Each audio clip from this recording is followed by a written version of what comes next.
subscribe to the channel and like. Happy viewing.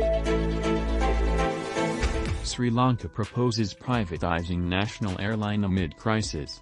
Sri Lanka's new Prime Minister wants to privatize the country's loss-making national airline as part of reforms aimed at solving the country's worst economic crisis in decades. Colombo, Sri Lanka. Sri Lanka's new Prime Minister on Monday proposed privatizing the country's loss-making national airline as part of reforms aimed at solving the country's worst economic crisis in decades. Prime Minister Ranil Wickremesinghe said in a message to the people that he plans to propose a special relief budget that will take the place of the development-oriented budget earlier approved for this year. He said it would channel funds previously allocated for infrastructure development to public welfare. He said the country's financial health is so poor that the government has been forced to print money to pay the salaries of government workers and buy other goods and services. President Gotabaya Rajapaksa appointed Wickremesinghe as Prime Minister last Thursday in a bid to quell the island nation's political and economic crisis. The president's brother, Mahinda Rajapaksa, stepped down as Prime Minister on May 9 amid violence that left 9 people dead and more than 200 wounded. Protesters have demanded the powerful Rajapaksa family resign to take responsibility for leading the country into the economic crisis. For months, Sri Lankans have been forced to wait in long lines to purchase scarce imported essentials such as medicines, fuel, cooking gas and food because of a severe shortage of foreign currency. Government revenues have also plunged.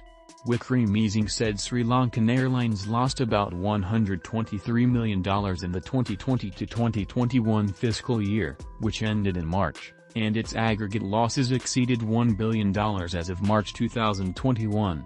Even if we privatize Sri Lankan Airlines, this is a loss that we must bear. You must be aware that this is a loss that must be borne even by the poor people of this country who have never stepped on an airplane, Wickremesinghe said.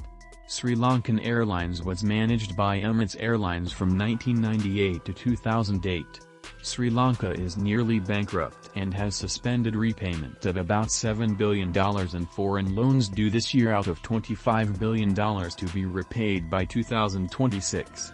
The country's total foreign debt is $51 billion. The finance ministry says the country currently has only $25 million in usable foreign reserves. Wickremesinghe said about $75 billion is needed urgently to help provide people with essential items, but the country's treasury is struggling to find even $1 billion. Shortages of medicines are so acute that it is difficult to buy anti-rabies medicines and drugs to treat heart disease, he said. I have no desire to hide the truth and to lie to the public. Although these facts are unpleasant and terrifying, this is the true situation. For a short period, our future will be even more difficult than the tough times that we have passed, Wickremesinghe said. We will face considerable challenges and adversity. However, this period will not be long, he said, adding that countries with which he has spoken have pledged to help in the next few months. Wickremesinghe is struggling to form a new cabinet, with many parties reluctant to join his government. They say Wickremesinghe's appointment goes against tradition and the people's will because he was defeated in 2020 elections and joined parliament only through a seat allocated to his party. However, parties have said they will support positive measures by Wickremesinghe to improve the economy while they remain in the opposition. The main opposition United People's Force Party has introduced a no-confidence motion against the president for not having properly exercised, performed and discharged the powers of the president under the constitution. The motion, to be taken up Tuesday, accuses Rajapaksa of being responsible for the economic crisis by introducing untimely tax cuts and prohibiting the use of agrochemicals, which resulted in crop failures. Passage of the motion would not legally bind Rajapaksa to quit, but his refusal to do so could intensify anti-government protests and rock negotiations with other countries on economic aid.